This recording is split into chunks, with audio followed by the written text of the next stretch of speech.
ಜನನಿ ಸುದ್ದಿವಾಹಿನಿ ವೀಕ್ಷಕರಿಗೆ ನಮಸ್ಕಾರ. ನಾನು ರಮೇಶ್ ಹೆಗಡೆ ಗುಂಡೋಮನೆ. 3 ವರ್ಷಗಳಿಂದ ಶಿಕ್ಷಕರಿಲ್ಲ. ಕಾಯಂ ಶಿಕ್ಷಕರಿಗಾಗಿ ಚದರಹಳ್ಳಿಯಲ್ಲಿ ಪ್ರತಿಭಟನೆ. ನಾನೇ ತೋರಿಸಿ ನೀವು ಸ್ವಚ್ಛ ಮಾಡಿಸುವುದಾದರೆ ನಿಮ್ಮ ಕೆಲಸವೇನು? ನಗರಸಭೆಯ ಸ್ವಚ್ಛತೆಯ ಕುರಿತು ಶಾಸಕರ ತರಾಟೆ. ಸಭೆ ಮಳೆಗಾಲದ ಮುನ್ಸೂಚನೆ. ಕೆಳದಿ ಭಾರತಿ ಪ್ರೌಢಶಾಲೆಯಲ್ಲಿ ಪರಿಸರ ದಿನಾಚರಣೆ. ಜಲತಜ್ಞ ಚಕ್ರವಾಕರ ಮಾತು. ಮಾಲಿನ್ಯ ನಿಯಂತ್ರಣಕ್ಕೆ ಬೇಕಿರುವುದು ನಾಗರಿಕರಲ್ಲಿ ಪರಿಸರ ಪ್ರಜ್ಞೆ. ಕಳೆದ 3 ವರ್ಷಗಳಿಂದ ಚದರಹಳ್ಳಿ ಸರ್ಕಾರಿ ಹಿರಿಯ ಪ್ರಾಥಮಿಕ ಶಾಲೆಗೆ ಕಾಯಂ ಶಿಕ್ಷಕರನ್ನು ನೇಮಿಸದೆ ಅತಿಥಿ ಶಿಕ್ಷಕರ ಮೂಲಕ ಶಾಲೆ ನಡೆಸುತ್ತಿರುವುದು ಹಾಗೂ ಶಾಲೆ ಆರಂಭಗೊಂಡು 15 ದಿನಗಳಾದರೂ ಬಿಸಿಯೂಟಕ್ಕೆ ಸಾಮಗ್ರಿ ಒದಗಿಸಿಕೊಡದಿರುವ ವ್ಯವಸ್ಥೆಯ ವಿರುದ್ಧ ಸ್ಥಳೀಯ ಶಾಲಾ ಸಮಿತಿಯ ನೇತೃತ್ವದಲ್ಲಿ ಸೋಮವಾರ ಶಾಲೆಯ ಎದುರು ಪ್ರತಿಭಟನೆ ನಡೆಸಲಾಯಿತು. ಈ ವೇಳೆ ಮಾತನಾಡಿದ ಶಾಲಾ ಸಮಿತಿ ಅಧ್ಯಕ್ಷ ಮಂಜುನಾಥ್ ಪೂಜಾರಿ, ಕಳೆದ 3 ವರ್ಷಗಳಿಂದಲೂ ನಮ್ಮ ಶಾಲೆಯೂ ಸೇರಿದಂತೆ ಕರೂರು ಹೋಬಳಿಯ ವ್ಯಾಪ್ತಿಯ ಅನೇಕ ಶಾಲೆಗಳಿಗೆ ಕಾಯಂ ಶಿಕ್ಷಕರಿಲ್ಲ. ನಮ್ಮ ಪ್ರತಿಭಟನೆ ನಿಲ್ಲಿಸುವ ಸಲುವಾಗಿ ಭರವಸೆಯನ್ನು ಕೊಟ್ಟು ಹೋಗುವ ಶಿಕ್ಷಣ ಇಲಾಖೆ ಅಧಿಕಾರಿಗಳು ನಂತರ ಅತಿಥಿ ಶಿಕ್ಷಕರಿಂದ ಶಾಲೆ ನಡೆಸುತ್ತಿದ್ದಾರೆ. ವಾರಕ್ಕೊಮ್ಮೆ ಅತಿಥಿಯಂತೆ ಪಕ್ಕದ ಬೇರೆ ಶಾಲೆಗಳಿಂದ ಬಂದು ಇಲ್ಲಿಯ ವ್ಯವಸ್ಥೆ ನೋಡಿ ಹೋಗುವುದಕ್ಕೆ ಓರ್ವ ಮುಖ್ಯ ಶಿಕ್ಷಕರನ್ನು ನೇಮಿಸಿರುವ ಇಲಾಖೆ ಹುಸಿ ಭರವಸೆಯನ್ನು ನೀಡುವುದು ನಿಲ್ಲಿಸಬೇಕು ಮತ್ತು ಕಾಯಂ ಶಿಕ್ಷಕರನ್ನು ಕೊಡಬೇಕು. ಅಲ್ಲದೆ ಬಿಸಿಯೂಟದ ಅಕ್ಕಿ ಸೇರಿದಂತೆ ಸಾಮಗ್ರಿ ಒದಗಿಸಬೇಕು ಎಂದು ಆಗ್ರಹಿಸಿದರು. ಅಲ್ಲದೆ ಕಾಯಂ ಶಿಕ್ಷಕರನ್ನು ಕಲ್ಪಿಸುವವರೆಗೂ ಪ್ರತಿಭಟನೆಯನ್ನು ನಿತ್ಯವೂ ಮುಂದುವರಿಸುವುದಾಗಿ ಅವರು ಎಚ್ಚರಿಸಿದರು. ಹಳೆಯ ವಿದ್ಯಾರ್ಥಿ ಅರವಿಂದ್ ಭಟ್ ಮಾತನಾಡಿದರು. ಪೋಷಕರಾದ ಗಣೇಶ್, ಪ್ರಶಾಂತ್, ಗಣಪತಿ ಭಟ್, ಶಶಿಧರ್, ಮುಕಾಂಬಿಕೆ, ಪದ್ಮಿನಿ ಮತ್ತಿತರರು ಈ ಸಂದರ್ಭ ಹಾಜರಿದ್ದರು. ಇಲ್ಲಿ ಕಳೆದ 3 ವರ್ಷಗಳಿಂದ ಟೀಚರ್ಸ್ ಇಲ್ಲ, ಕಾಯಂ ಟೀಚರ್ಸ್ ಇಲ್ಲ. ಅಂದರೆ ಬೇರೆ ಶಾಲೆ ಮೇಷ್ಟ್ರು ಬಂದು ಇಲ್ಲಿ ಬಂದು ಮುಖ್ಯ ಶಿಕ್ಷಕರ ಕೆಲಸ ಮಾಡಿ ಹೋಗ್ತಾರೆ. ಅಂದರೆ ಅವರು ಒಂದು ರೀತಿ ಗುಮ್ಮಸ್ತ್ರಿ ಕೆಲಸ ಮಾಡಿ ಹೋಗ್ತಾ ಇದ್ದಾರೆ ಅಷ್ಟೇ. ಟೀಚರ್ಸ್ ಬೇಕು ಅಂತ ಹೇಳಿ ನಾವು ಹೋದ ವರ್ಷ ಒಂದ್ಸಲ ಪ್ರತಿಭಟನೆ ಮಾಡಿದ್ವಿ. ಅದಕ್ಕೆ ಆಶ್ವಾಸನೆಯಲ್ಲಿ ಮುಗಿಸ್ಬಿಟ್ರು ಅವರು. ಆಮೇಲೆ ಕೊಡ್ತೀವಿ ಅಂತ ಹೇಳಿ ನಾವು ಪ್ರತಿಭಟನೆ ವಾಪಸ್ ತಗೊಂಡ್ವಿ. ಆದರೆ ಅದು ಕಾರ್ಯರೂಪಕ್ಕೆ ಬರಲೇ ಇಲ್ಲ. ಈ ವರ್ಷ ನಾವು ಯಾವುದೇ ಕಾರಣಕ್ಕೂ ಟೀಚರ್ಸ್ ಕಾಯಂ ಶಿಕ್ಷಕರು ಒಳಗಡೆ ಹೋಗೋ ತನಕ ನಾವು ಇಲ್ಲಿಂದ ಎದ್ದು ಹೋಗ್ತಾ ಇಲ್ಲ. ಬರೀ ಇದು ನಮ್ಮ ಸ್ಕೂಲಿನ ಕತೆ ಅಲ್ಲ, ಇದು ಈ ಕರೂರು ಬಾರಂಗಿ ಹೋಬಳಿ ಎಲ್ಲಾ ಶಾಲೆಗಳ ಕತೆ ಇದು. ಇಲ್ಲಿ ಸುಮಾರು 76 ಜನ ಶಿಕ್ಷಕರು ಬೇಕು. ಎಲ್ಲ ಕಡೆನೂ ಅತಿ ಶಿಕ್ಷಕರು ಬರೀ ಪಾಠ ಮಾಡ್ಲಿಕ್ಕಲ್ಲ, ಶಾಲೆ ನಡೆಸೋರೆ ಅವರಾಗ್ಬಿಟ್ಟಿದ್ದಾರೆ. ನೀವು ಮೌಲ್ಯವರ್ಧಿತ ಶಿಕ್ಷಣದಿಂದ ನಮ್ಮ ಮಕ್ಕಳೆಲ್ಲರೂ ವಂಚಿತರಾಗ್ತಾ ಇದ್ದಾರೆ. ಇದಕ್ಕೆ ನಾವು ಸರ್ಕಾರಕ್ಕೂ ಮನವಿ ಮಾಡ್ತಾ ಇದೀವಿ, ಮತ್ತೆ ಬಿಒಗಳಿಗೂ ಮನವಿ ಮಾಡ್ತಾ ಇದೀವಿ. ನೀವು ನಮಗೊಂದು ಶಿಕ್ಷಣ ಕೊಡಬೇಕು. ಅದೊಂದು ಸಮಾಜದ ಒಂದು ಅತಿ ಮುಖ್ಯವಾಗಿ ಬೇಕಾಗಿರೋಂಥ ಇದು ಶಿಕ್ಷಣ. ಅದನ್ನ ನೀವು ಗೌರವಿಸುವ ನಮಗೆ ಕೊಡಬೇಕು. ಅದು ನಮ್ಮ ಹಕ್ಕು, ನಾವು ಪಡಿಬೇಕು. ನಾನು ಅರವಿಂದ್ ಬಗಲಗಲ್ ಅಂತ, ಸರ್ಕಾರಿ ಹಿರಿಯ ಪ್ರಾಥಮಿಕ ಶಾಲೆ ಚದರಹಳ್ಳಿಯ ಹಳೆಯ ವಿದ್ಯಾರ್ಥಿ, ಗ್ರಾಮಸ್ಥ ಕೂಡ. ಈ ಕಳೆದ 3 ವರ್ಷದಿಂದ ಶಿಕ್ಷಕರ ಕೊರತೆ ತುಂಬಾ ಕಾಡ್ತಾ ಇದೆ ನಮ್ಮ ಭಾಗದಲ್ಲಿ. ಅತಿಥಿ ಶಿಕ್ಷಕರನ್ನೇ ಈಗ ಪ್ರಮುಖವಾಗಿ ಇಟ್ಕೊಂಡು ನಡೆಸ್ತಾ ಇದ್ದಾರೆ. ಮುಖ್ಯೋಪಾಧ್ಯಾಯರು ಅಂದ್ರೆ ಈಗ ಬೇರೆ ಶಾಲೆಯಲ್ಲಿ ಇದ್ದು ಅವರನ್ನ ಈಗ ಇಲ್ಲಿಗೆ ಡೆಪ್ಯೂಟಿಯಾಗಿ ವಾರದಲ್ಲಿ 2 ದಿನ ಬಂದು ಹೋಗುವ ಹಾಗೆ ಮಾಡ್ತಾ ಇದ್ದಾರೆ. ಈ ಶಿಕ್ಷಕ ಕೊರತೆಯನ್ನು ಒಂದು ಮೌಲ್ಯವಾದ ಶಿಕ್ಷಣವನ್ನು ಮಕ್ಕಳಿಗೆ ನೀಡಬೇಕಾದ್ರೆ ಶಿಕ್ಷಣ ಮತ್ತು ಶಿಕ್ಷಕರು ತುಂಬಾ ಅನಿವಾರ್ಯ, ಅಗತ್ಯ ಕೂಡ. ಈ ದಿಸೆಯಲ್ಲಿ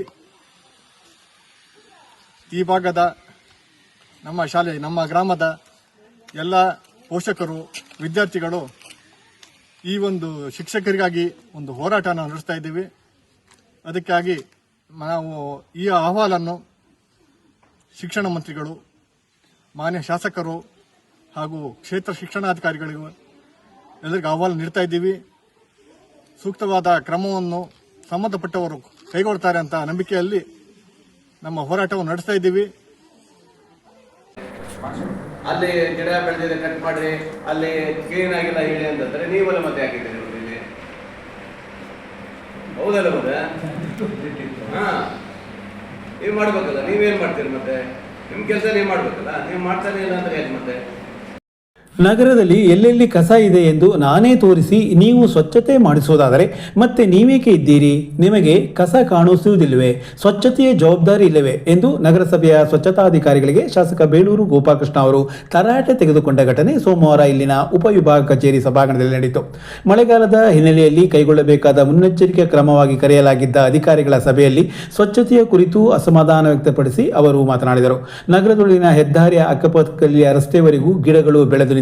ಹಳೆಯ ಬಸ್ ನಿಲ್ದಾಣದಲ್ಲಿಯೂ ಸ್ವಚ್ಛತೆ ಇಲ್ಲ. ತಕ್ಷಣ ಈ ಕುರಿತು ಗಮನ ಹರಿಸಿ ನೀವೇ ಹರಿಸಬೇಕು, ನಾನು ಹೇಳಿ ಮಾಡುವುದಲ್ಲ ಎಂದು ಸೂಚನೆ ನೀಡಿದರು.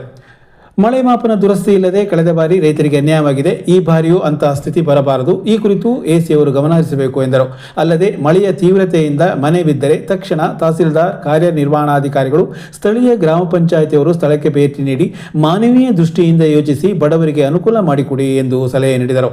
ಇನ್ನು ತಾಲೂಕಿನಲ್ಲಿ ಗೊಬ್ಬರದ ಕೊರತೆ ಇಲ್ಲ, ಬಿತ್ತನೆ ಬೀಜ ಕೂಡ ನೀಡಲಾಗುತ್ತಿದೆ ಎಂದು ಅವರು ತಿಳಿಸಿದರು. ಉಪವಿಭಾಗಾಧಿಕಾರಿ ವೀರೇಶ್ ಕುಮಾರ್, ತಹಸೀಲ್ದಾರ್ ಡಾಕ್ಟರ್ ಪ್ರತಿಭಾ, ಆಯುಕ್ತ HK ನಾಗಪ್ಪ ಮತ್ತಿತರರು ಈ ಸಂದರ್ಭ ಹಾಜರಿದ್ದರು. ಅಲ್ಲಿ ಗಿಡ ಬೆಳೆದಿದೆ ಕಟ್ ಮಾಡ್ರಿ, ಅಲ್ಲಿ ಕ್ಲೀನ್ ಆಗಿಲ್ಲ ಹೇಳಿ ಅಂತಂದ್ರೆ ನೀವೆಲ್ಲ ಮತ್ತೆ ಹಾಕಿದ್ದೀರಿ ಇಲ್ಲಿ,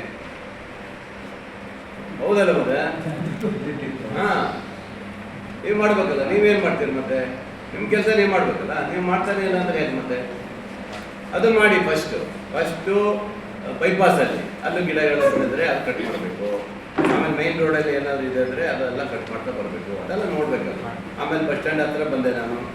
ಬಸ್ ಸ್ಟ್ಯಾಂಡ್ ಹತ್ರ ಅದ್ಯಾರೋ ಹೋಟ್ಲ್ ಮಾಡಿದ ಪಕ್ಕದಲ್ಲಿ ದೊಡ್ಡದ ಬೆಳೆದು ಹೋಗಿದೆ. ಅದು ಯಾರು ನೋಡಲ್ಲ ನೀವು. ನಾಗಪ್ಪ ಅಂತೂ ಬಿಡಿ, ಅವ್ನು ನಾಗಪ್ಪ ಆ ಕಡೆ ಕಾಣೋದೇ ಇಲ್ಲ. ಅವ್ನು ಮೈನ್ ರೋಡೇ ಕಾಣೋದು, ಆ ಕಡೆ ನೋಡಲ್ಲ ಅಲ್ವಾ? ಅವೆಲ್ಲ ನೋಡ್ಬೇಕು ನೀವು.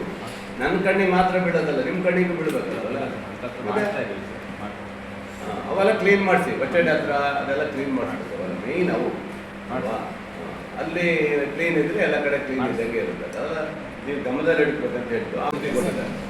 ಸಾಗರ ತಾಲೂಕಿಗೆ ಅನ್ಯಾಯ ಆಗಿದೆ. ಪಾಪ ರೈತರು ಏನು ಅನ್ಯಾಯ ಮಾಡಿದ್ರು ಗೊತ್ತಿಲ್ಲ. ಪಾಪ ಅವರಿಗೆ ಅನ್ಯಾಯ ಆಗಿದೆ. ಪಾಪ ಅವ್ರಿಗೆ ದುಡ್ಡು ಸಿಗಲಿಲ್ಲ.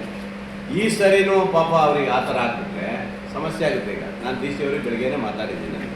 ಅದರಿಂದ ಈ ಸರಿ ಮಳೆ ಮಾಪನಕ್ಕೆ ಏನು ಮಾಡ್ಬೇಕು ಅನ್ನೋದನ್ನ ನೀವು DC ಅವ್ರ ಹತ್ರ ಮಾತಾಡಿ, ಮೇಡಮರೇ ಕೂತು ಮಾತಾಡಿ. ಅಥವಾ ಮುಂದೆ ಅನಾಹುತ ಆಗಬಾರ್ದು ಅಂತ ಹೇಳಿ ಒಂದು ತುರ್ತಾಗಿ ಒಂದು ಸಭೆ ಕರೆದಿದ್ದೀನಿ. ಎಲ್ಲ ಆಫೀಸರ್ಸ್ ಬಂದಿದ್ದಾರೆ. ಅವೆಲ್ಲ ಮಾಹಿತಿಗೆಲ್ಲ ಮೇಯ್ನ್ ನಮಗಿರೋದು ಈ ಗೊಬ್ಬರದ ಕೊರತೆ ಆಗಬಾರ್ದು, ಮತ್ತು ಕೃಷಿ ಇಲಾಖೆದು ಮತ್ತು ತೋಟಗಾರಿಕೆ ಇಲಾಖೆದು ಭಾಳ ಪ್ರಮುಖ ಇರುತ್ತೆ. ಎಲ್ಲ ಮಾಹಿತಿ ತೆಗೆದುಕೊಂಡಿದ್ದೀನಿ. ತುತ್ತ ಒಂದು ಹೆಚ್ಚುವರಿ ಜಾಸ್ತಿ ಆಗಿದೆ. ತುತ್ತದ ರೇಟ್ ಒಂದು ಜಾಸ್ತಿ ಆಗಿದೆ ಬಿಟ್ಟರೆ ಬಾಕಿ ಎಲ್ಲ ಸಿಕ್ಕಿದೆ. ಗೊಬ್ಬರದ ಕೊರತೆನೇ ಇಲ್ಲ.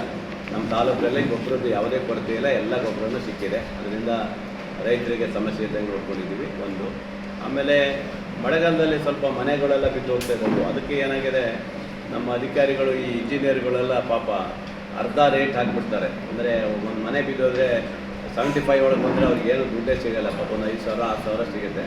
ಅದನ್ನು ಸಹ ಹೇಳಿದ್ದೀನಿ, ಆ ಥರ ಮಾಡಲಿಕ್ಕೆ ಹೋಗಬೇಡಿ ಅಂತ ಹೇಳಿದ್ದೀನಿ. ಒಟ್ಟಿನಲ್ಲಿ ಸಾಗರದಲ್ಲಿ ಯಾವುದೇ ಅನಾಹುತ ಆದರೂ ಸಹ ತಕ್ಷಣ ತಿಳಿಸ್ಬೇಕು ಅಧಿಕಾರಿಗಳು.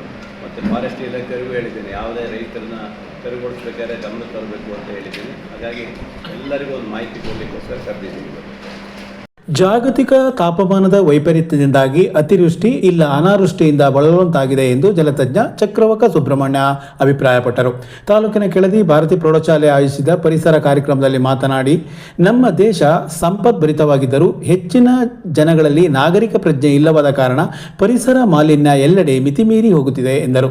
ಜಾಗತಿಕ ತಾಪಮಾನ ಹೆಚ್ಚಾದ ಕಾರಣ ಒಂದು ಕಡೆ ಅನಾವೃಷ್ಟಿ, ಮತ್ತೊಂದು ಕಡೆ ಅತಿವೃಷ್ಟಿಯಾಗುತ್ತಿದೆ. ನಮ್ಮ ಸ್ವಾರ್ಥದಿಂದಾಗಿ ಪರಿಸರದಲ್ಲಿರುವ ಸಂಪನ್ಮೂಲಗಳ ಬಳಕೆ ಮಿತಿ ಮೀರಿದ ಕಾರಣ ಉತ್ತಮ ಬದುಕನ್ನು ಕಳೆದುಕೊಳ್ಳುತ್ತಿದ್ದೇವೆ. ಇದರ ಪರಿಣಾಮ ಮುಂದಿನ ಪೀಳಿಗೆಗೆ ಮಾರಕವಾಗಲಿದೆ. ಹಾಗಾಗಿ ಈಗಿನಿಂದಲೇ ಮಕ್ಕಳು ಪರಿಸರ ಪ್ರಜ್ಞೆ ಬೆಳೆಸಿಕೊಂಡಲ್ಲಿ ಮುಂದಾಗುವ ದುಷ್ಪರಿಣಾಮವನ್ನು ಸ್ವಲ್ಪ ಮಟ್ಟಿಗಾದರೂ ತಡೆಯಬಹುದು ಎಂದರು. ಶಾಲೆಯ ಮುಖ್ಯ ಶಿಕ್ಷಕ ಕೆ. ಸುರೇಶ್ ಅಧ್ಯಕ್ಷತೆ ವಹಿಸಿದ್ದರು. ಮಹಾಲಕ್ಷ್ಮಿ ಆರ್ಭಟ್, ಜಗದೀಶ್, ಮೀನಾಕ್ಷಿ, ಜಯಶ್ರೀ, ಚೇತನ ಮತ್ತಿತರರು ಈ ಸಂದರ್ಭ ಹಾಜರಿದ್ದರು.